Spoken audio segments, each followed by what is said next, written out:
ada kuotanya 20 SKS untuk bisa dikonversi. Ini pertemuan non tatap muka, namanya mata kuliah pengembangan kompetensi MKPK. Itu semua yang bisa dikonversi menjadi SKS. Nah, saya kira kalau di swasta itu sebenarnya geraknya bisa lebih leluasa sebenarnya, beda kalau negeri yang banyak. Ini semoga nanti Uni Maju bisa betul-betul maju. Harus berpikir lebih daripada sekedar benchmark. Karena kalau sekedar benchmark pergi ke sini ke situ ke sini ke situ tapi tidak ada efeknya, rugi juga kesian mahasiswa. Jadi harus ada fokus. Misalnya tahun 2025 ini paling tidak ada 1 atau 10 proposal yang lolos pendanaan. Ini kan ada yang ikut PKM. Jadi target kami tuh dengan senang hati membimbing Pak Suasma ini keliling Indonesia sampai di Medan dia dipanggil membantu PKM. Nah, saya persilahkan kalau mau diundang mau muncul silahkan. Aku membimbing mahasiswa PKM di sana. Dengan senang hati. Tentu saya kalau ada waktunya karena beliau lagi dia juga punya tanggung jawab juga mas. Itu silahkan ikutkan. Tapi harus betul-betul ya serius. Beberapa kampus itu kayak batu, fasilitasi dan tidak harus ke sana, bisa lewat Zoom atau apa nanti silahkan. Ini tujuannya supaya makin bergairah, apalagi tahun 2025 itu Unhas yang jadi tuan rumah. Jadi kalau Uni Maju lolos Pimnas itu kan tak perlu jauh-jauh, biaya tidak terlalu berat, cukup ke Unhas karena kami yang tuan rumah. Nah, tapi harus lolos dulu, lolos pendanaan, selesai PKP 2, kemudian ikut juga Pimnas. Nah, jadi kalau bisa target lolos Pimnas. Itu Pak WR1 silahkan dimanfaatkan dengan baik, khususnya Pak Suasman. Nanti juga ada Rian sama Diego yang akan berbagi pengalaman bagaimana sih itu lolos Pimnas, suka dukanya, bagaimana gemblengannya, dan bagaimana fasilitas hingga mereka bisa dapat medali. Bagaimana Diego yang anak teknik ini banyak tugasnya, masih bisa aktivitas di luar, ikut kompetisi di luar, juara, dan banyak kegiatan-kegiatan lainnya. Dia jadi volunteer juga, dia ikut beberapa kegiatan organisasi mahasiswa. Jadi mudah-mudahan teman-teman di Uni Maju bisa apa ya, lebih berkembang lagi. Kita tentu senang sesama Universitas Sulawesi. Kita senang sekali membantu. Saya baru diundang juga dari Tadulako, Palu membantu membimbing sana. Nanti silakan kontak Pak Suasman, Pak Irnam itu dengan senang hati kita bisa membantu supaya tak perlu rame-rame lagi di sini. Itu Pak Suasman yang ke sana. Cukup Pak Irnam yang dikirim ke sana. Biayanya kan jauh lebih hemat. Lebih hemat. Cuma tidak ada pesawat ke Mamuju. Kemajian ya ada kan? Mamuju sudah. Oke, berarti ada harapan nih Pak Suasman. Soalnya beliau sering mampu darat. Jadi kalau ada pesawat boleh nanti silakan diundang Pak Suasman, kita bicara PKM. Bapak Ibu di WR1 terutama tanggung jawabnya bisa. Yang pertama yang perlu disadarkan itu bukan mahasiswa saja, dosennya juga, dosen dan pimpinannya juga. Kenapa? Karena tidak bisa kalau tidak ada support. Kami itu di Unhas kalau urusan PKM tidak ada. Mau apa? Ya sudah. Bayangkan kalau kita charter pesawat itu kan mahal banget. Nah, kita kirim mahasiswa ke sana. Ya. Sekali lagi selamat datang. Mudah-mudahan banyak manfaatnya. Silakan nanti banyak bertanya kepada Diego, kepada Kak Rian tentang bagaimana menjadi mahasiswa berprestasi di Unhas. Ada Pak Irdam, ada Pak Suasman di sini. Silakan Bapak Ibu dosen, silakan nanti bertukar pikiran. Saya mohon maaf tidak bisa mendampingi sampai selesai pada kelas. Jadi, sekali lagi selamat datang. Terima kasih. Assalamualaikum warahmatullahi wabarakatuh. Waalaikumsalam. Selanjutnya, mari kita mendengarkan sambutan dari Bapak Dr. Furkan Awardi, SPD MPDI, selaku Wakil Rektor Bidang Akademik dan Kemahasiswaan Universitas Negeri Muhammadiyah Mamuju. Kepada Bapak, waktu dan tempat kami hormati, persilahkan. Baik, Assalamualaikum warahmatullahi wabarakatuh. Waalaikumsalam warahmatullahi wabarakatuh. Alhamdulillah haqqa hamdi wa syukrillahi haqqa syukri. Allahumma shalli ala Muhammad wa ala alihi wa sahbihi ajmain, amma ba'd. Pak Direktur yang saya hormati serta seluruh bapak-bapak dari tim kemahasiswaan Universitas Hasanuddin. Sedikit perbaiki ya, jadi Universitas Muhammadiyah Wujud ya, tidak negerinya. Kalau Muhammadiyah kan apa? Swasta ya, jadi kami Unimaju, Universitas Muhammadiyah Wujud. Baik, terima kasih banyak Pak Direktur, Bapak dari Universitas Hasanuddin yang menerima kami. Saya tidak panjang lebar, saya sudah tidak sabar menunggu diskusi dari tim Unhas. Sekedar menyampaikan saja, mengenalkan diri. Jadi kampus kami bapak-bapak ini baru saja menjadi Unimaju Universitas ya. Jadi pamannya Pak Direktur ini rektor pertama sejak 2021 ya, tahun 2021. Jadi mereka ini kebanyakan angkatan kedua, angkatan 2022. Maka dari itu karena kami baru, tentu kami perlu banyak belajar ya. Jadi kehadiran kami ini sudah hari kedua Pak Direktur. Jadi beberapa tempat yang sudah dihadiri, kalau kemarin kampusnya Unisma Muhammadiyah Makassar, dan beberapa industri yang jurusan-jurusan agribisnis. Jadi kami baru ada 6 prodi Bapak. Satu pasca, itu juga dengan pasca sarjana. Ini pasca sarjana adalah ini satu-satunya baru pertama pasca di Mamuju. Jadi kalau tadi ada niatan ke Mamuju, alhamdulillah. Cuma Pak Direktur belum jelas waktunya itu pesawatnya. Jadi kadang jadwalnya pagi, tiba-tiba mundur ke siang atau besoknya. Karena ketika pesawatnya, karena sering kami ada acara, tahunya begitu.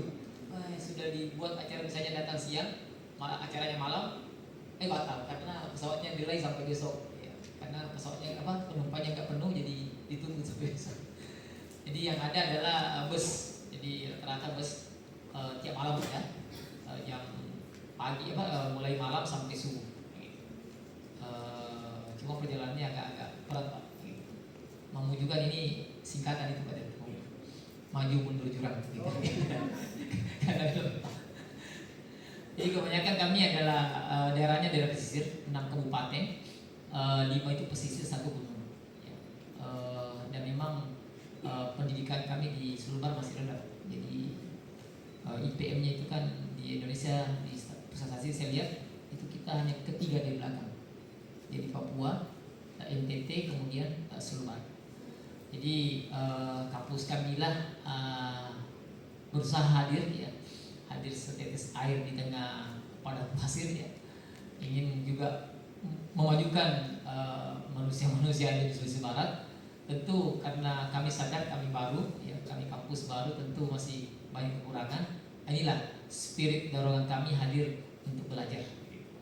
Jadi benchmarking ini adalah pertama Pak Direktur. Jadi ini kegiatan pertama kami yang selama ini kegiatannya waktu masih setia dulu kan Selama Tinggi, itu hanya makan, ditempatkan mahasiswa di kantor-kantor dan sebagainya, yang ya terkadang itu di sana kerja hanya disuruh catat-catat atau bikin kopi dan seterusnya.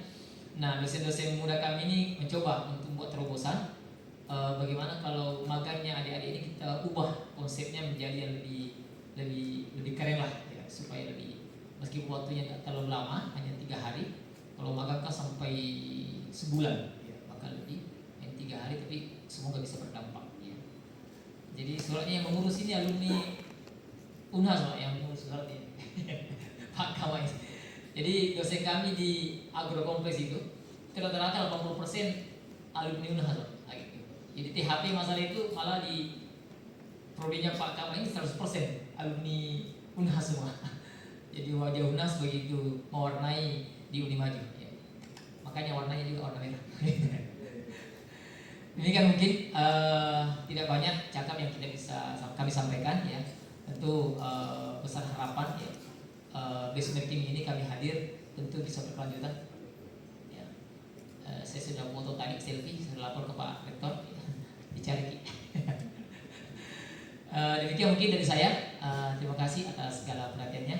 Sekali lagi kami banyak terima kasih kepada tim kemahasiswaan Universitas Hasanuddin yang menerima kami, dan kami mohon maaf Pak kalau tadi suratnya agak-agak agak berani, agak ya inilah jiwanya anak muda ini. Dia bilang suratnya begitu saja, nanti kalau ditolak ya palingkan 2 lagi gitu. Biasanya anak muda begitu. Kami dosen barunya semua rata-rata muda Pak semua. Jadi prodi baru semua yang terbentuk ada 4 prodi, dan pasca itu rata-rata di bawah 40 tahun semua dosennya, anak muda semua. Nah, inilah yang menggerakkan anak muda di sini. Semoga seperti anak muda inilah yang bisa membawa tadi harapannya memuju Uni maju, betul-betul bisa maju sesuai harapan. Bila bisa lihat Fastabiqul Khairat. Assalamualaikum warahmatullahi wabarakatuh. Waalaikumsalam warahmatullahi wabarakatuh.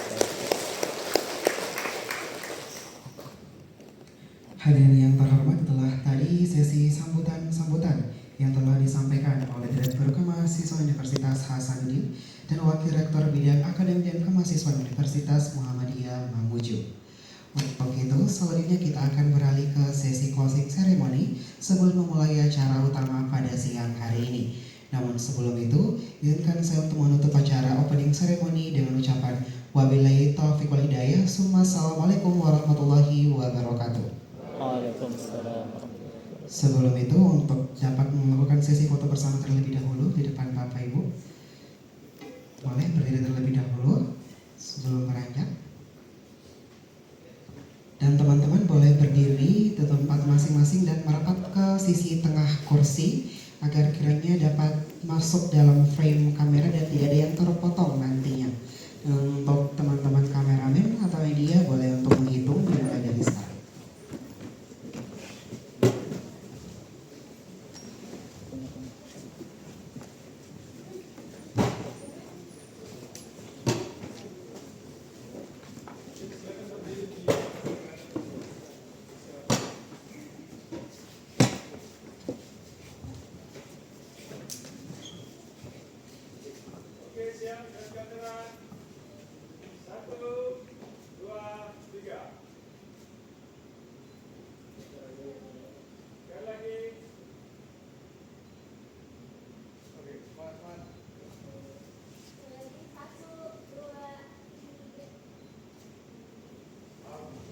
Oke, baik, terima kasih. Boleh silakan kembali ke tempat masing-masing dan saya serahkan kembali kepada panitia.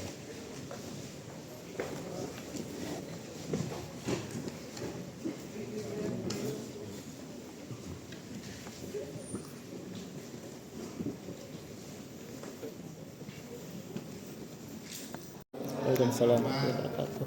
Pak Wakil Rektor dimaju dan seluruh jajaran tentu saja, Pak Kasubdit Kelembagaan Mahasiswa, adik-adik sekalian, mahasiswa Uni Maju yang saya hormati. Izin bersama-sama Pak Id di sini sedikit mengulas tentang apa yang dilakukan di UNHAS. Tadi kami pikir karena dominan anak-anak muda ya, jadi nanti juga yang sharing ada Rian adalah peraih medali emas Pekan Ilmiah Mahasiswa Nasional, salah satu yang berkontribusi penting dalam meraih juara umum BIMNAS ke-37 di Universitas Airlangga kemarin setelah 37 tahun diselenggarakan untuk pertama kalinya meninggalkan Pulau Jawa, dan UNHAS adalah universitas kelima yang bisa meraih juara umum.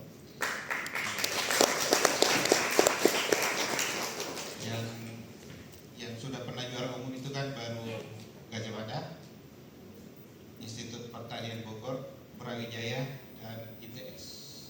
UNHAS yang kelima, yang lain belum pernah. Dia juga sekarang lagi mendampingi tim TKM UNHAS untuk menyiapkan proposal. Tadi malam kami meninggalkan kampus jam 1 malam untuk mengawal proposal-proposal yang akan masuk.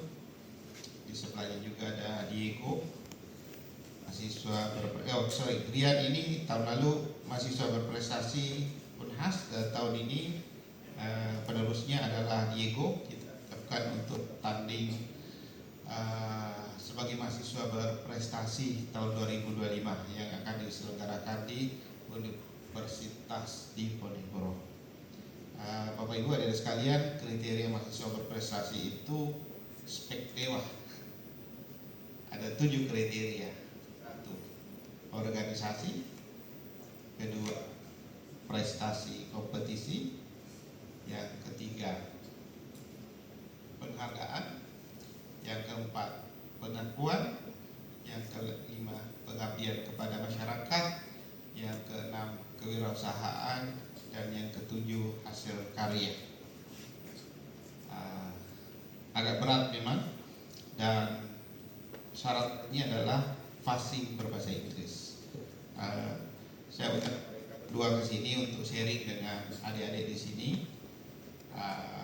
Ya mungkin kalau belum tahun ini bisa di berikutnya bisa sekedar sharing pengalaman dan sebagai inspirasi. Oke.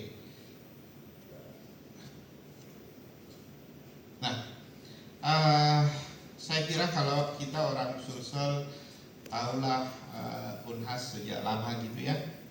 Kita baca di koran dulu sekian tahun yang lalu, yang terkenal itu kan mahasiswa Makassar itu suka tawuran gitu ya. Jadi kalau muncul di koran beritanya apa? Beritanya tawuran. Tapi alhamdulillah Unhas bertransformasi, dan misalnya kalau kita buka berita-berita sekarang agak, katakanlah kalau misalnya 3 tahun terakhir, 2 tahun terakhir atau 1 tahun terakhir, bukan lagi didominasi oleh berita tentang hal-hal negatif seperti itu, tapi sudah banyak berita-berita prestasi. Dan tentu saja kita semua tahu dari semua kompetisi di level kemahasiswaan yang paling bergengsi itu adalah PIMNAS, dan Unhas alhamdulillah tahun lalu berhasil menjadi juara umum. Nah, bagaimana mengembangkan prestasi mahasiswa? Seperti Pak Direktur tadi bilang, seluruh komponen itu harus terlibat. Dimulai dari bagaimana aturannya, ya, kebijakannya seperti apa. Pak Direktur tadi jelaskan di Unhas itu ada namanya MKPK. Itu karena ada kebijakan di level universitas pada tahun 2023 seluruh kurikulum S1 itu diupdate. Namanya penyelarasan kurikulum, sehingga yang berlaku sekarang adalah kurikulum 2023. Apa yang baru di kurikulum 2023 adalah ada 20 SKS yang bukan kuliah tatap muka, bukan di kelas, tapi diakui. Silahkan berorganisasi, silahkan berkompetisi, silahkan berwirausaha, silahkan melakukan pengabdian kepada masyarakat, laporkan ke universitas, dan itu akan direkognisi sebagai mata kuliah, lulus dengan nilai A. Ya, ada aturannya. Itu dari sisi kebijakan. Kemudian tentu saja dari kelembagaan. Tidak bisa itu apa-apa dibuat kebijakannya, tapi yang ngurus siapa? Nah, yang ngurus maka harus ada kelembagaan. Unhas misalnya mulai tahun 2022 melihat bahwa lebih strategis apabila menggabungkan bidang akademik dengan kemahasiswaan. Di sebelumnya itu lain wakil rektor bidang kemahasiswaan, lain bidang akademik. Repot minta izin, karena yang minta izin WR3 ya kasih izin WR1. Sekarang karena satu tempat aman. Sarana dan prasarana tentu saja saya kira default ya, dan pengelolaan, strategi pengelolaan. Kami selalu bilang coba lihat itu nilai rata-rata UTBK. Unhas tidak masuk 20 besar. 20 besar itu semua ada di Jawa sana. Jadi kalau kita tidak hebat dalam strategi pengelolaan, dalam arti tidak hebat dalam proses internalnya, tidak mungkin kita berkompetisi. Maka kami bekerja di area itu. Nah, ini tadi peraturan rektor terkait kebijakan tadi saya sudah jelaskan. Nah, jadi adik sekalian, kenapa di Unhas itu kemudian ada MKPK? Karena kita menyadari bahwa di era digitalisasi seperti sekarang ini, pengetahuan itu, sumber informasi itu membanjir. 2-3 tahun lalu kita dapat informasi dengan googling. Sekarang dengan artificial intelligence, kita hampir dalam sehari pasti membuka entah ChatGPT atau aplikasi-aplikasi lainnya terkait artificial intelligence. Dulu mungkin Pak Warek juga waktu kuliah paling repot dan paling menyita waktu itu kan adalah membuat state of the art. Kita harus baca ratusan artikel dari berbagai jurnal, boro-boro membaca, mengaksesnya saja susah, banyak yang berbayar. Kita harus membajak dan sebagainya kalau universitasnya tidak melanggar itu misalnya. Lalu kemudian dibaca. Sekarang dengan artificial intelligence, dengan aneka toolsnya, pekerjaan seperti itu bisa dilakukan dalam 5 menit. Jadi yang dulu dikerjakan bisa sampai setahun, sekarang bisa dikerjakan dalam 5-10 menit atau 1 jam. Artinya kompetensi yang dulu butuh 100, katakanlah 40 SKS untuk mencapainya, kita bisa kurangi itu kira-kira 20 SKS. Kualitasnya tetap sama. Kenapa bisa? Karena ada tools teknologi yang kita manfaatkan. Tetapi ada persoalan lain muncul. Ada yang namanya kecakapan global. Kita dulu bisa bilang, oh pokoknya di sini saja, di Makassar saja, di Mamuju saja, di Sulsel saja, atau di Indonesia saja. Sekarang tidak bisa. Kita harus menjadi citizen global. Kita harus menjadi warga global. Nah, bagaimana caranya? Kita harus punya kemampuan komunikasi yang baik. Kita harus bisa berkolaborasi. Kita harus punya critical thinking. Kita harus memiliki kompleks problem solving, kemampuan memecahkan masalah yang kompleks, dan seterusnya. Ini sulit didapat kalau kita cuma di bangku kuliah. Kita harus berorganisasi, kita harus berkompetisi dan sebagainya. Ya, karena pesaing kita bukan teman sekelas kita, pesaing kita bahkan bisa datang dari negeri harta beranta yang tidak pernah kita prediksi sebelumnya. Sekarang kita sudah banyak lihat kan, ternyata Toyota tidak bersaing dengan Mitsubishi dan sebagainya. Tiba-tiba BYD muncul dan seterusnya. Tesla muncul yang tidak pernah ada sebelumnya. Nah, itu perlunya didorong critical thinking, complex problem solving itu supaya kita siap dengan situasi yang terus berubah, dan itu tidak bisa kalau hanya di kelas-kelas kuliah. Itulah yang disadari Unhas, maka dibentuk kurikulum yang di dalamnya ada MKPK ini. Nah, tidak sampai di situ, untuk lebih mendorong lagi, selain ada KUM tadi dalam bentuk SKS, ada juga koinnya, ada rewardnya. Kalau reward saya kira bergantung kemampuan perguruan tinggi masing-masingnya secara finansial. Oke. Nah, jadi strategi pengelolaannya seperti apa? Nah, Bapak Ibu adik-adik sekalian, kompetisi itu banyak sekali. Di level Direktorat Pembelajaran dan Kemahasiswaan saja luar biasa banyaknya kompetisi. Ada ONMIPA misalnya, alhamdulillah tahun lalu Unhas dapat 3 medali. Satu orang itu di bidang matematika menjadi salah satu dari 6 mahasiswa Indonesia yang mewakili Indonesia untuk berkompetisi di International Mathematics Competition di Bulgaria, dan alhamdulillah dia dapat honorable mention. Ya, tidak rugilah Indonesia kirim dia ke sana. KDMI kemarin kita dapat medali emas perorangan dan medali perunggu tim. NUDC kita juga dapat medali, alhamdulillah. KBMK bidangnya Pak Kasubdit, Pak Irgam ini kompetisi bisnis manajemen keuangan, tim Unhas itu dapat medali perak kalau tidak salah. Lomba inovasi digital mahasiswa ini kita sampai finalis, tidak dapat medali. Gemastik kita dapat, saya lupa di bidang apa ini, pagelaran mahasiswa bidang teknologi informasi dan komunikasi.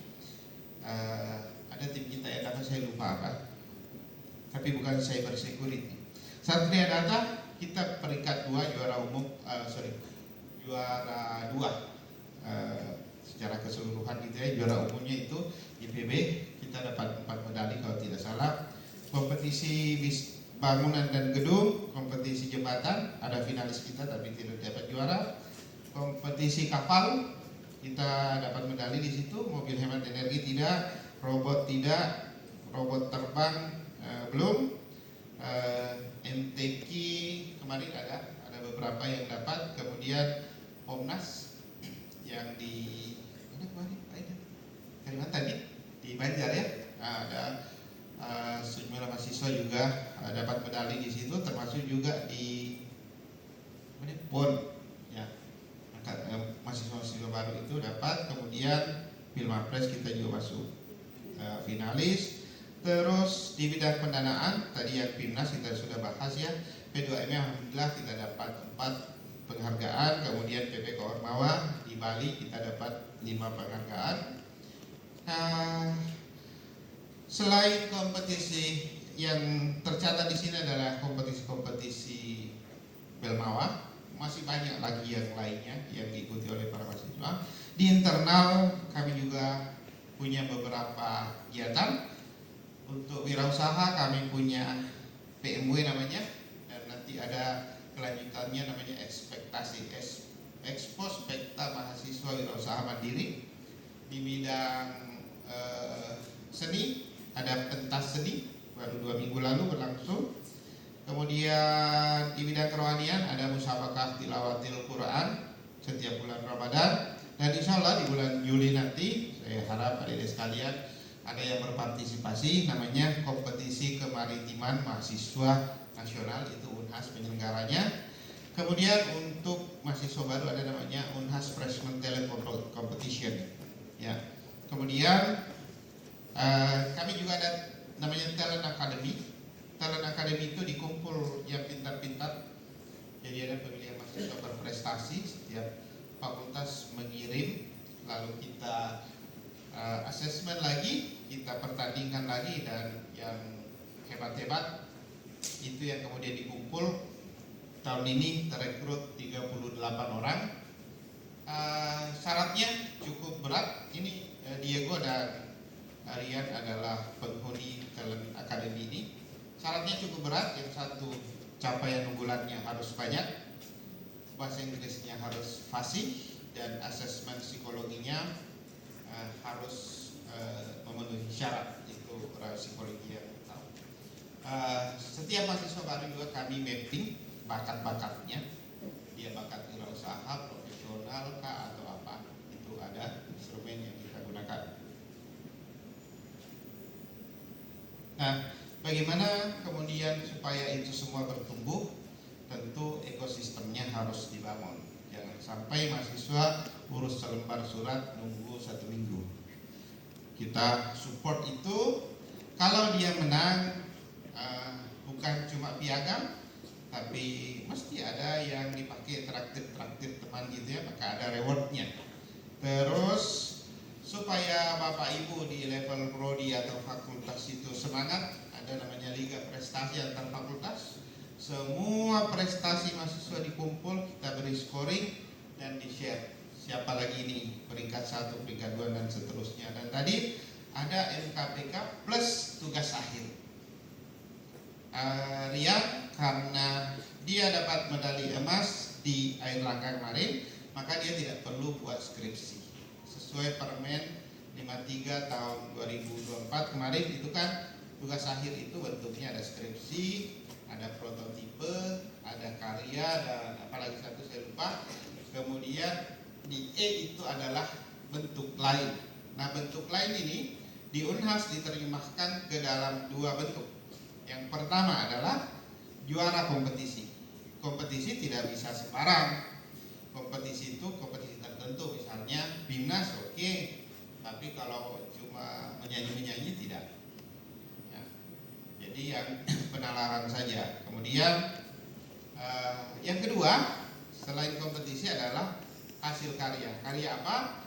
Mulai first authors, penulis pertama, Sinta 2, Sinta 1 sampai Scopus, itu diakui sebagai tugas akhir. Tidak perlu lagi buat skripsi. Nah, kemudian pembinaan prestasi ya biasa saya kira ya, pendampingan dan seterusnya. Yang rekognisi untuk KKN juga kadang-kadang menyulitkan mahasiswa. Alhamdulillah di sini KKN itu tidak harus lewat unit KKN. Ada banyak kegiatan-kegiatan sepanjang prinsip KKN itu terpenuhi. Satu, kolaborasi multidisiplin ya. Yang kedua, mengabdi kepada masyarakat.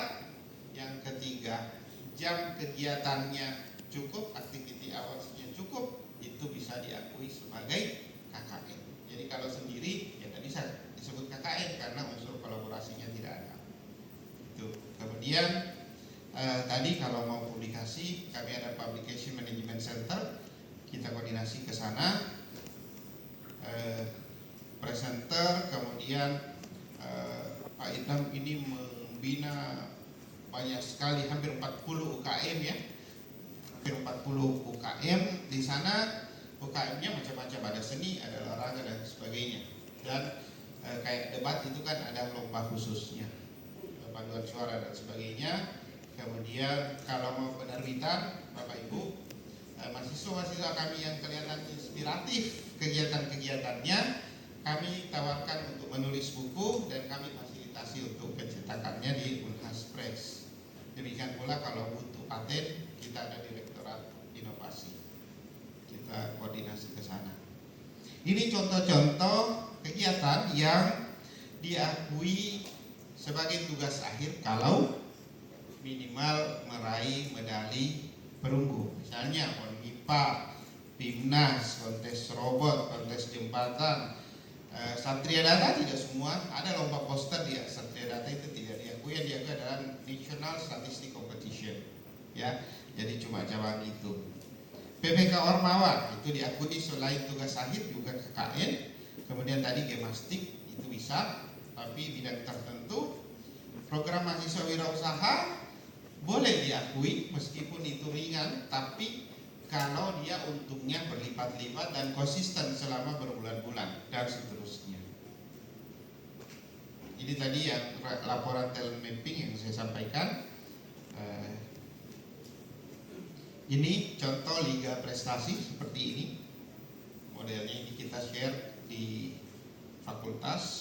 Kemudian nanti endingnya kalau di bidang kemahasiswaan, Bapak Ibu, saya kira kita semua tahu ada sistem pemeringkatan kemahasiswaan. Alhamdulillah perkembangan kita cukup bagus. Tahun 2000 berapa tuh kita di bawah, tapi alhamdulillah tahun kemarin kita masuk klaster unggul, klaster tertinggi dalam sistem pemeringkatan kemahasiswaan. Kita menginput tahun ini, kita menginput data rekognisi sampai 1800, kemudian data prestasi 504 item, terus ada lagi sertifikasi sekitar 300, totalnya itu sekitar 2699 kalau tidak salah. Ya, saya kira demikian dari saya. Terima kasih. Assalamualaikum warahmatullahi wabarakatuh. Ada sharing session dari mana? Diego dan oke, Rian saja dulu. Ya, silakan Rian. Bagaimana PIMNAS dan yang lain?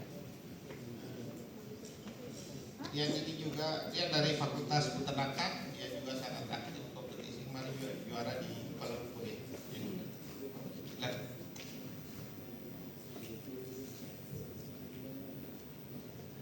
Bismillahirrahmanirrahim. Assalamualaikum warahmatullahi wabarakatuh. Waalaikumsalam warahmatullahi wabarakatuh.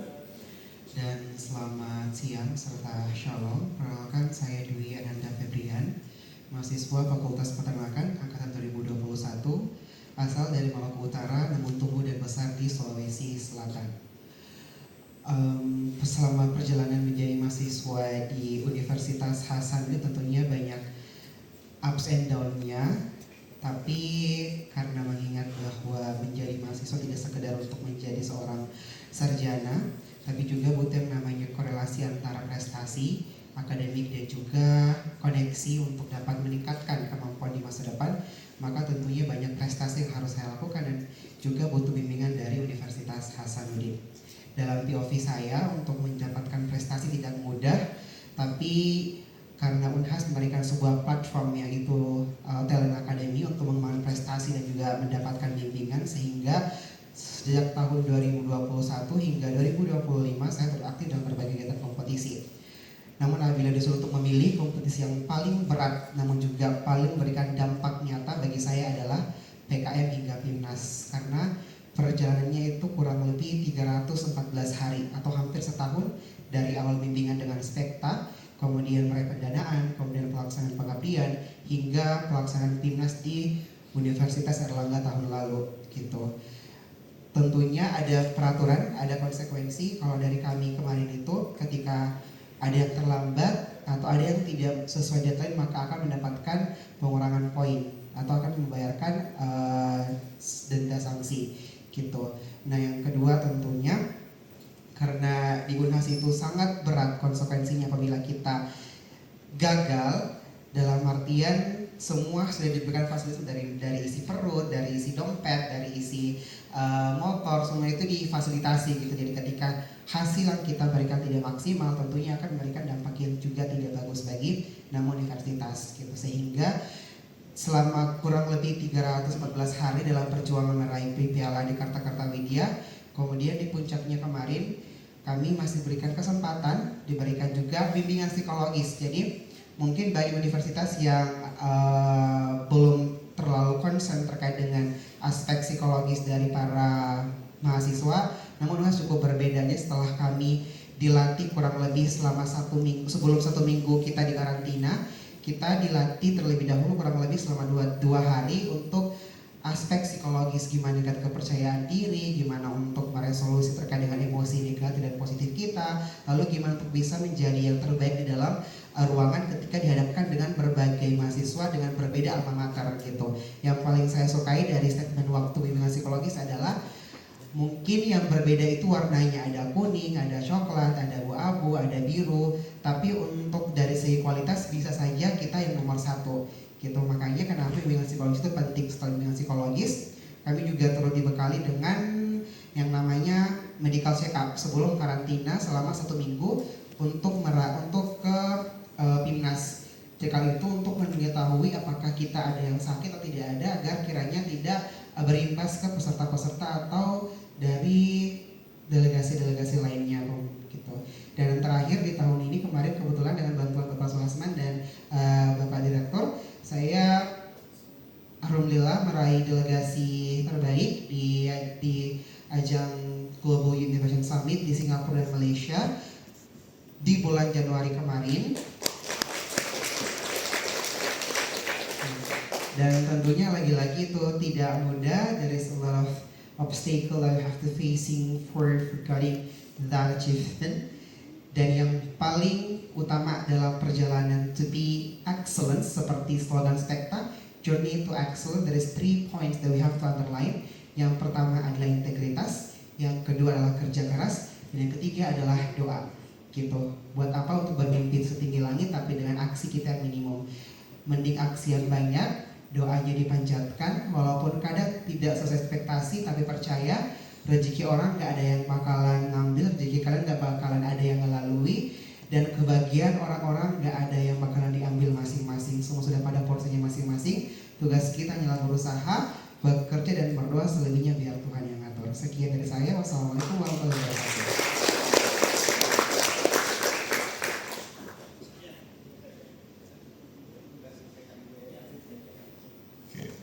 Assalamualaikum warahmatullahi wabarakatuh.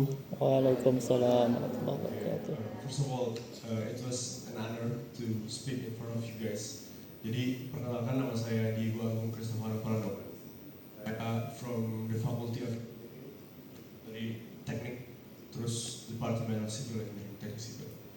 Nah, pertama mungkin kalau mau cerita, Pilmapres itu apa? Pilmapres itu juga dilakukan di berbagai university di Indonesia, dan poinnya adalah mencari mahasiswa yang tanda kutip paling komplit. Sebenarnya seperti itu. Jadi banyak kan yang bisa kita definisikan sebagai prestasi. Ada pengabdian, ada kalau kita publikasi mau Scopus atau Sinta, mau kalau kita kompetisi itu semua ada poinnya, dan ceritanya dari semua ini dicarilah yang paling banyak poinnya. Kalau ditanya dulu pas maba apakah saya berpikir mau jadi wapres, tentu tidak. Karena saya rasa kalau saya masih maba waktu itu, saya lihat yang saat itu jadi wapres waktu itu saya lupa namanya, yang kakak hukum, Kak Rifli, itu emang orangnya anu sekali, apa namanya, kayak mulia sekali. Dia tuh cara ngomong soft spoken, itu selalu senyum. Saya kan tidak begitu ya. Saya kan anak teknik biasa. Kalau ngomong marah-marah, senyum-senyum. Jadi tentu saya tidak ada kepikiran ke arah situ. Tapi memang betul bahwa dari semester 1 pun saya suka ikut kompetisi karena satu dari dulu saya tuh mau cari pembeda antara saya dan teknik sipil yang lain. Di Indonesia sendiri only 30% anak teknik sipil itu kerja di bidang sipil, dan bukan karena tidak ada lapangan kerja, bukan, tapi karena tanda kutip tidak kompeten saja. Tidak bisa dipungkiri itu. Saya pun melihat teman-teman sekarang banyak yang kalau kerja tugas cuma nyontek, ulangan nyontek, kan hal-hal seperti itu yang tidak bisa kita pertanggungjawabkan, kan? Ya.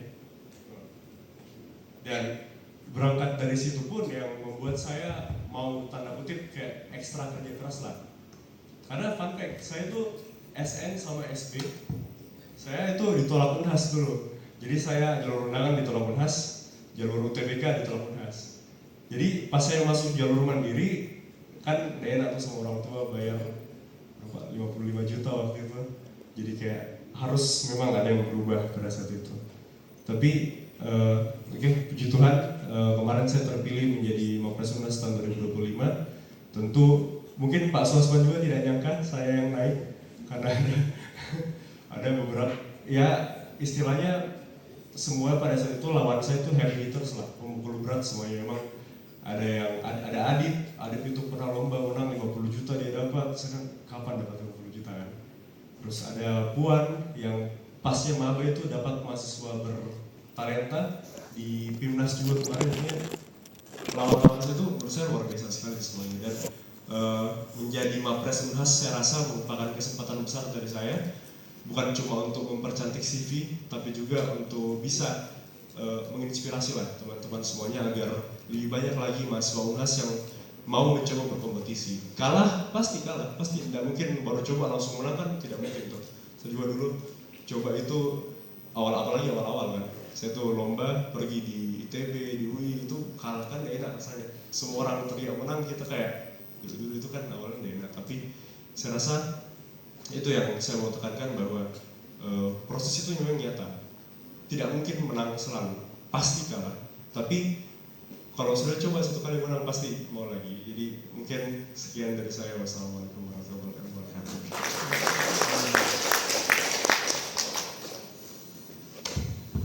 Baik, dan ada apa? Baik, ya. Silakan, mungkin ada bagaimana Pak Warik, apakah ada dialog? Baik, silakan.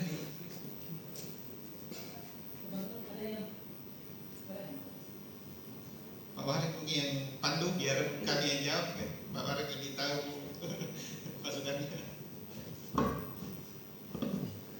Baik, teman-teman ada yang ingin berkisah atau bertanya? Ya, jadi luar biasa ini pemaparan tadi dari Pak Sosman ya, kemudian dari Diego dan Arian ya. Jadi mahasiswa berprestasi 2021 dan angkatan 2021 dan angkatan 2022 ya. Nah, ada yang ingin bertanya? Sambil menunggu mungkin Pak Sosman mungkin sharing ini. Saya termasuk yang dulu juga saya di SMA di Kasar, kuliah baru ke Jawa. Saya mengalami tadi itu yang foto kanan itu, ya tahun 90-an itu. Ya. Jadi waktu itu saya masih kalau SMK atau SMA itu. Bagaimana susah sekali lewat di sini tuh kalau dia orang.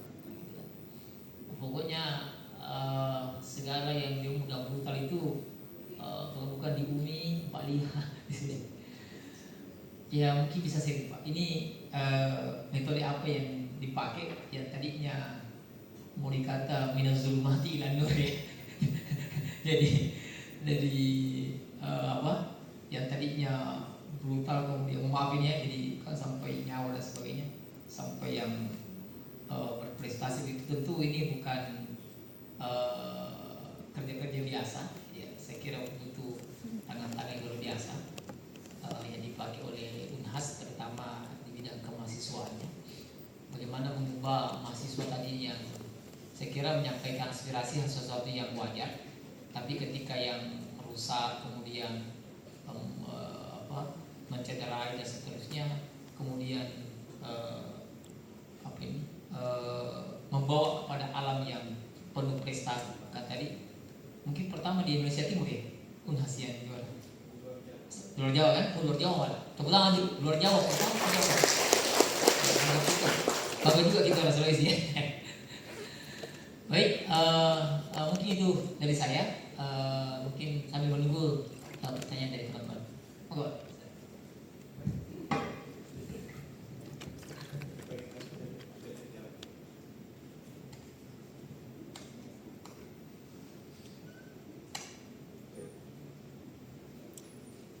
Cek. Baik, terima kasih Pak War.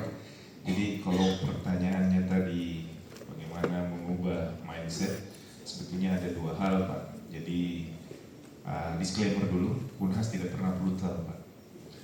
Jadi ya artinya sepanjang pengetahuan kami hanya ada satu momen di mana ada mobil dibakar di depan. Nah, itu memang waktu itu klarifikasi karena waktu itu saya terlibat di situ. Mobilnya yang memaksa untuk melewati blokade. Jadi dia terbakar karena melewati ban yang terbakar. Seperti itu. Jadi bukan sengaja dibakar. Cuman kan ya namanya framing media, bad news is a good news. Jadi seperti itu kira-kira. Nah, ada dua hal mungkin nanti, satu halnya saya yang akan menjelaskan, satu halnya lagi Pak Soehasman yang akan menjelaskan terkait dengan kemahasiswaan Pak. Adik-adik kita tetap diberikan kebebasan untuk berpikir. Kita tidak pernah menjudge dan menyalahkan orang di alam pikirnya. Kita selalu berusaha untuk bersikap adil sejak di alam pikir. Jadi itu salah satu cara kami di sini di Unhas. Kami selalu berdialog dengan adik-adik. Jadi walaupun banyak yang bilang mahasiswa kurang ajar, tidak tahu tata tertib atau bagaimana, tapi ya mereka tetap bagian dari Civitas, bagian dari Unhas, bagian yang sebetulnya hanya perlu didengar. Diberikan ruang untuk menyampaikan aspirasi. Jadi kebetulan Pak saya di Subdit Kelembagaan Mahasiswa, jadi yang mengurusi UKM, mengurusi lembaga-lembaga mahasiswa yang selalu temani adik-adik demo. Jadi kalau mereka panas-panasan, kami juga panas-panasan Pak. Kami punya tim Pokja, Pak Soehasman juga ada tim Pokja, jadi ada dua tim Pokja. Pokja kelembagaan dan Pokja prestasi. Pokja kelembagaan ini yang kemudian berkomunikasi secara intens di fakultas-fakultas dengan adik-adik, dan sesekali saya juga sowan ke mereka. Jadi bukan mereka yang datang Pak, kami yang datang. Apa masalahnya, apa lagi yang kurangnya, apa yang bisa kita tingkatkan sama-sama, apa yang bisa kita kolaborasikan. Jadi kami ada agenda rutin juga bersama Pak Direktur untuk ngopi-ngopi bareng dengan teman-teman lembaga, sehingga apa yang menjadi kegelisahan mereka itu kemudian kita coba salurkan, kita coba carikan solusi seperti itu. Pun kalau mereka ingin menanggapi isu-isu yang sifatnya nasional, kita persilahkan. kita persilakan dan kita cuma satu saja catatan atau harapan kepada mereka supaya tidak melakukan anarkis, tindakan-tindakan anarkis, dan kemudian selalu berkoordinasi dengan pihak kemahasiswaan. Seperti itu Pak. Kemudian kita juga selalu mencoba bersinergi, artinya mensinergikan atau membuat ekosistem, bukan juga kompetisi tetapi ekosistem supaya hal-hal yang positif dan berdampak itu selalu dilakukan baik oleh komunitas mahasiswa maupun lembaga-lembaga kemahasiswaan. Jadi kami juga ada Pak namanya program Mahakarya, mahasiswa Unhas berkarya. Nah itu program-program pengabdian. Jadi kalau tadi di level kementerian itu ada BPK Ormawa, nah kami versi mininya Pak, versi mininya modelnya Mahakarya. Kami juga ada Bina Desa untuk tiap-tiap fakultas di lembaga-lembaga mahasiswa tiap fakultas kami dedikasikan untuk melakukan pengabdian pada masyarakat. Jadi fokus kami itu bagaimana supaya kemudian menunjukkan pada teman-teman di lembaga mahasiswa ini loh, kalau mau berdampak, kalau mau memberikan kontribusi dulu kepada masyarakat, ini kami danai, silahkan cari apa problem yang menjadi masalah di masyarakat. Ya tidak semua mungkin bisa kita pecahkan, tapi salah satunya atau salah duanya itu bisa kita pecahkan dengan program-program Bina Desa dan Mahakarya ini. Nah itu dua hal mungkin Pak. Jadi ada sinergitas, ada kolaborasi antara pihak kemahasiswaan dan juga lembaga-lembaga mahasiswa. Mungkin itu sebelumnya. Nanti ditambahkan oleh Pak Swasta.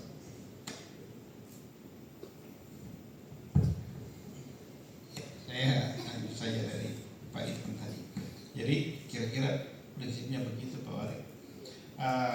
Yang suka berkelahi kan susah juga dilarang berkelahi gitu.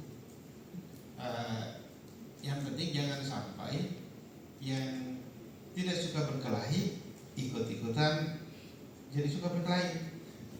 Jadi perlu disalurkan sesuai dengan hobinya masing-masing, kira-kira begitu. Dan prinsipnya kita tidak mungkin itu apalagi tadi seperti Pak Idam bilang framing media itu kan yang jelek-jelek itu kan justru sangat menarik. Misalnya kita kadang-kadang bingung ini di depan, ini siapa yang demo ini? Baru tadi ketemu Pak Idam nggak ada cerita apa-apa, tapi kok pas keluar kampus ada demo. Ya itu orang lain, bukan orang Unhas, tapi supaya menarik demonya depan Unhas gitu. Ya dari berbagai komponen, karena kan tidak dapat dipungkiri kalau ada Unhasnya kan seksi juga nih kalau dimakan gitu.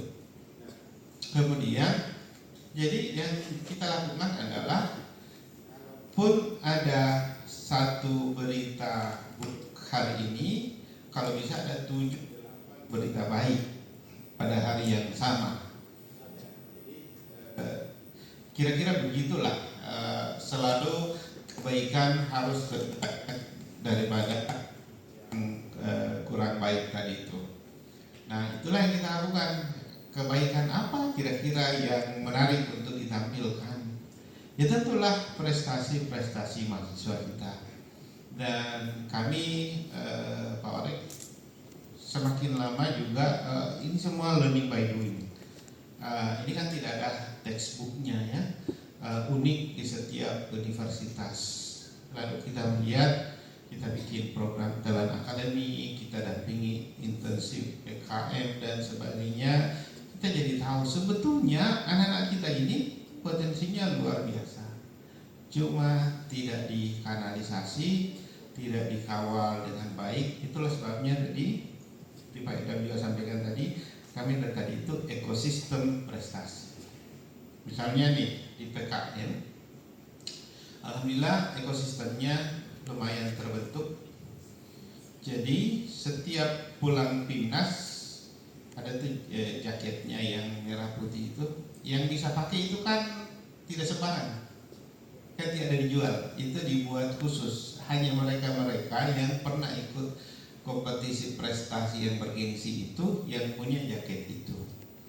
Nah, ketika mereka pulang, sebelum pergi kita sudah identifikasi yang unggul-unggul ini yang mana. Terus kita itu yang disebut tim spekta. Tim spekta. Dia ini tim spekta. Itu yang mengawal adik-adiknya. Itu yang mengawal adik-adiknya. Dulu kami pakai dosen. Kalau dosen Pak khusus, kalau dosen itu hobinya ceramah. Dan mahasiswa itu kalau di Talpa dulu zaman dahulu ada hobinya, karena kesenjangan usia itu tidak terlalu nyambung. Jadi misalnya tugas saya menyampaikan ke spekta, kalian begini. Nah, mereka yang komunikasi dengan adik-adiknya itu jauh lebih efektif, dan itu yang kami lakukan. Jadi sifatnya berjenjang. Ada mahasiswa senior, dan mahasiswa senior ini kan powerful Pak. Misalnya, kenapa mereka respect sama Rian? Kalau di PKN misalnya, kenapa respect sama Rian? Karena Rian adalah peraih medali emas. Kalau baru mulai proposal, ya dia sudah bisa sampai di puncak. Kalau yang tidak pernah juga menang, kan mereka bertanya, emangnya dulu ngapain aja? Kan seperti itu. Jadi kita buat ekosistem seperti itu. Di mahasiswa berprestasi juga seperti itu. Makanya tadi kita ada talent academy. Jadi itu yang kita sebarluaskan, apa istilah itu? Peer mentoring itu. Jadi mentoring dari senior-senior yang berprestasi, targetnya lebih berprestasi lagi. Misalnya nih, tahun lalu itu Unhas itu 84% proposalnya lolos tahap 1. Yang mentoring Rian itu seniornya. Jadi yang spekta tahun ini kita target, kamu harus melampaui itu dong. Kalau di bawah itu berarti tidak bagus prestasinya. Kalau sama, apa yang mau diceritakan itu sudah dilakukan sebelumnya. Tapi kalau bisa misalnya 90%, ya kita berharap seperti itu. Jadi mungkin ya kurang lebih seperti itulah. Kami hanya alami saja semua prosesnya. Kami hanya mencoba membuat sistem pendukung atau sistem supporting yang lebih profesional barangkali, yang lebih melayani di tingkat pimpinan dengan visinya, dengan kebijakannya, entah kebijakan terkait peraturan, entah kebijakan terkait keuangan, dan di bawah bekerja di level teknis, itu semua yang bersinergi, termasuk juga direktorat dengan fakultas. Begitu. Saya adik sekalian, kalau menghadapi sesuatu jangan pernah selalu berpikir susahnya. Jangan berpikir belum apa-apa, susahnya begini. Kalau kalian itu langsung berpikir susahnya begini, susah betul gitu. Ya. Tapi bayangkan kalian nanti berdiri di atas panggung, kibarkan bendera Uni Maju di panggung itu yang kalian bayangkan. Nah, jadi gimana caranya? Kalian mahasiswa cari lomba, banyak sekali informasi lomba itu. Follow itu Instagram Belmawan, ya. Semua sudah follow? Sudah ya. Nah, follow itu ada banyak lomba di situ.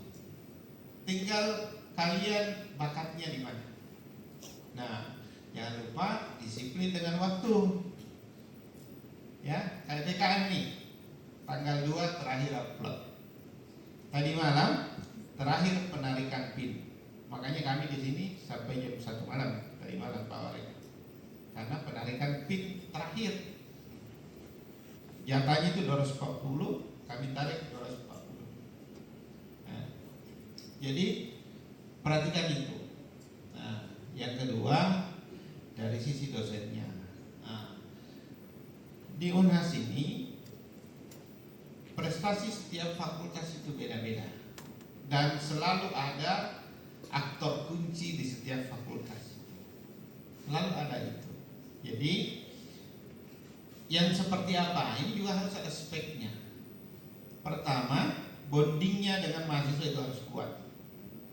Biar jago bagaimana itu dosen, tapi kalau mau ketemu saya mahasiswa susah, mau WA mahasiswa sudah stres duluan mahasiswanya, atau kalaupun berani WA, di WA jam 8 pagi dibalas jam 4 sore, nggak bisa.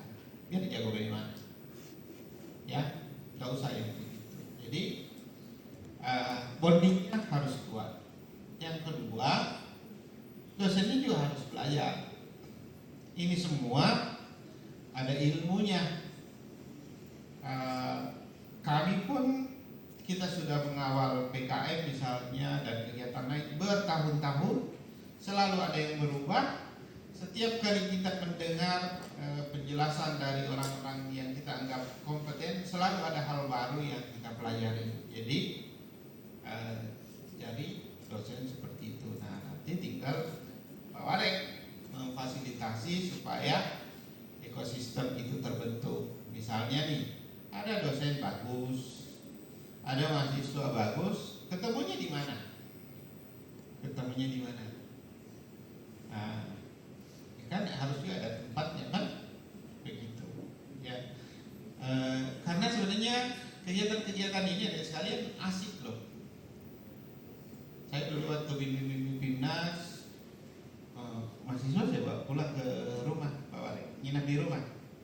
Kita latihan sampai jam 3 subuh. Ada juga yang lab, di labnya latihan sampai jam 1 malam baru pada pulang. Macam-macam lah. Jadi kalau kita dengar cerita-cerita anak-anak itu luar biasa memang. Jadi adik sekalian, ini juga ya, kalian lihat tadi video itu, Unhas juara. Jangan kira dengan rajin belajar dari jam 8 pagi sampai jam 4 sore atau sampai jam 7 malam terus bisa begitu. Enggak. Boleh dikata itu 18 jam sehari itu bekerja baru bisa dapat segitu, dan itu konsisten hampir setahun lamanya. Ya, yang ditampilkan itu memang hore-horenya ya, jalan-jalan ke Bromo, memang begitu supaya semua tertarik. Tapi yang menangis-menangisnya itu ada banyak. Jadi jangan pernah berpikir yang pernah berpikir capaian itu bisa dengan mudah dicapai ya.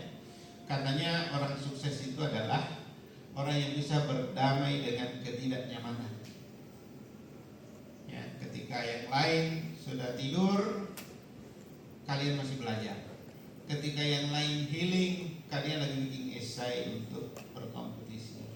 Tapi ada masanya nanti ketika kalian menikmati pencapaian yang lain, barulah pada susah payah, karena dulu waktu muda tidak seperti itu. Mungkin itu.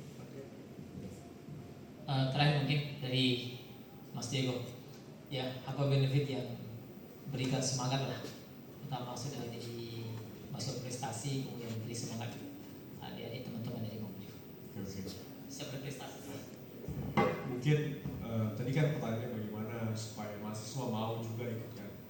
Saya rasa di teknik sipil juga itu kalau bisa dibilang di angkatanku yang ikut lomba itu saya bisa bilang tidak sampai 10 orang sampai sekarang. Kita ada sekitar 120-an, dan yang ikut lomba itu tidak sampai ya, let's say 15 orang lah yang pernah ikut lomba, apalagi yang sering ikut dikit lagi. Dan saya rasa itu karena memang tuntutan kuliahnya itu cukup besar lah, tugasnya banyak apa sih macam. Tapi betul yang Pak Sosno bilang, saya rasa sebagai mahasiswa kan kita kuliah itu bukan untuk lulus kan, kita kuliah bukan untuk gelar, kita kuliah untuk belajar. Karena apa gunanya gelar tindakan kalau kosong, setelah lulus kosong. Dan kalau kita sadar bahwa kompetisi di Indonesia itu sekeras itu, saya yakin teman-teman semua pulang dari sini mau langsung coba ikut lomba, harusnya ya menurut saya mau coba prestasi. Karena saya rasa, menurut saya nih Pak, namaku plus sarjana teknik tindakan itu saya rasa tidak akan cukup untuk bawa saya ke, let's say kalau saya bekerja di international company, kalau mau saya kerja di BUMN, kalau saya mau kerja di PUPR apa segala macam, saya rasa ST saja tidak cukup.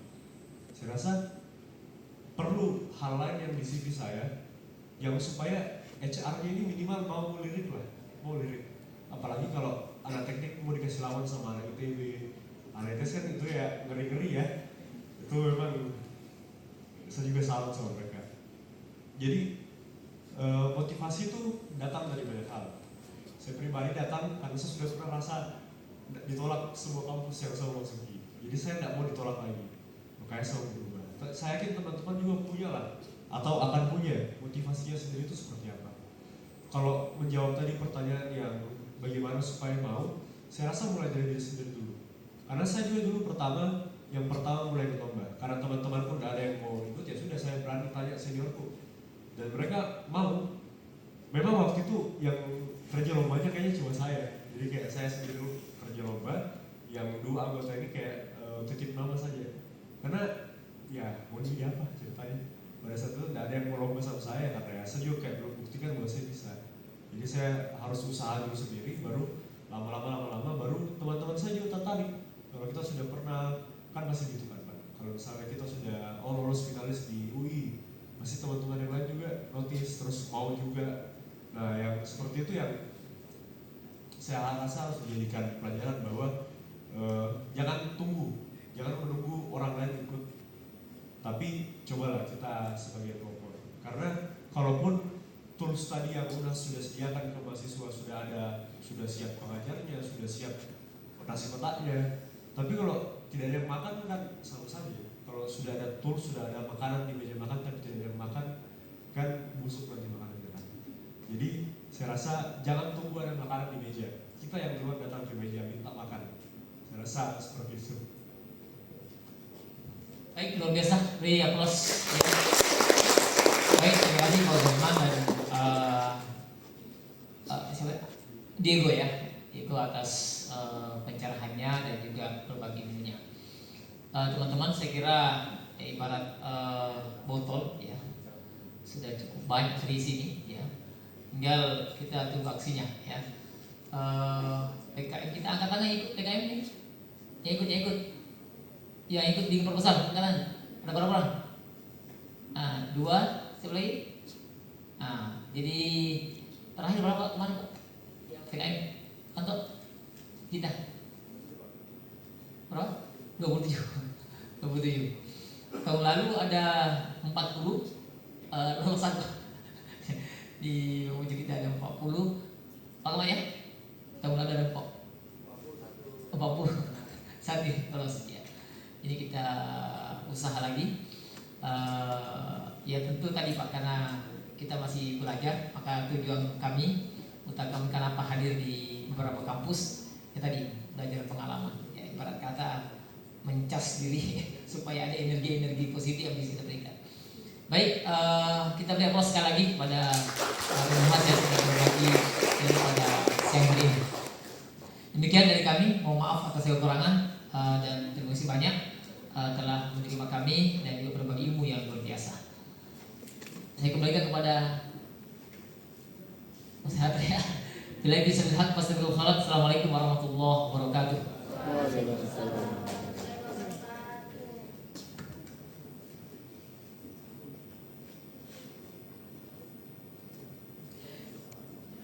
Baik, itulah tadi sesi benchmarking antara Universitas Hasanuddin dengan Universitas Muhammadiyah Mamuju yang telah berlangsung selama kurang lebih hampir 90 menit. Tentunya ada berbagai banyak hal dan pandangan yang telah disampaikan oleh Bapak Sohasban dan juga Bapak Irdan dan juga dari Bapak Wakil Rektor Bidang Akademi dan Kemahasiswaan Universitas Muhammadiyah Mamuju. Semoga setelah hari ini banyak keajaiban akan terjadi ke depannya, dan harapannya semoga di PIMNAS 38 nanti Universitas Hasanuddin dapat bersanding bersama dengan Universitas Muhammadiyah Mamuju untuk memperebutkan piala di Kartakartawidya. Maka dari itu saya mewakili seluruh panitia yang bertugas mengucapkan terima kasih dan mohon maaf apabila terdapat hal yang kurang berkenan selama acara berlangsung. Sebelum saya tutup, persilakan untuk dapat melakukan sesi pertukaran cindera mata terlebih dahulu. Silakan Bapak.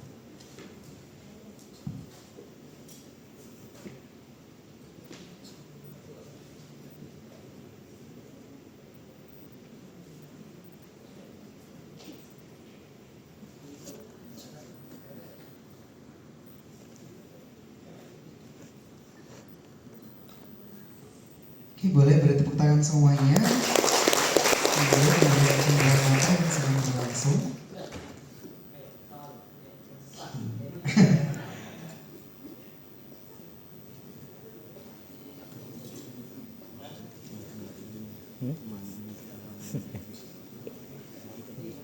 Insecure kali ya. Iya. Sedikit tambahan, ada tadi yang ikut PKM ya. Tadi sebelum ke sini saya komunikasi dengan Jakarta, ingat ya, di latar belakang harus ditulis tema, nomor tema itu dan di poll. Ya, ada 10 tema ya. 10 tema itu tulis nomornya dan poll bahwa apa yang kalian lakukan ini sesuai dengan tema nomor sekian. Di bold ya, jangan sampai tidak.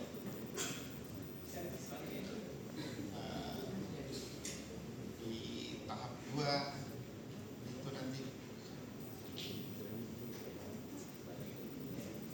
Oke, mari kita tutup acaranya mengucapkan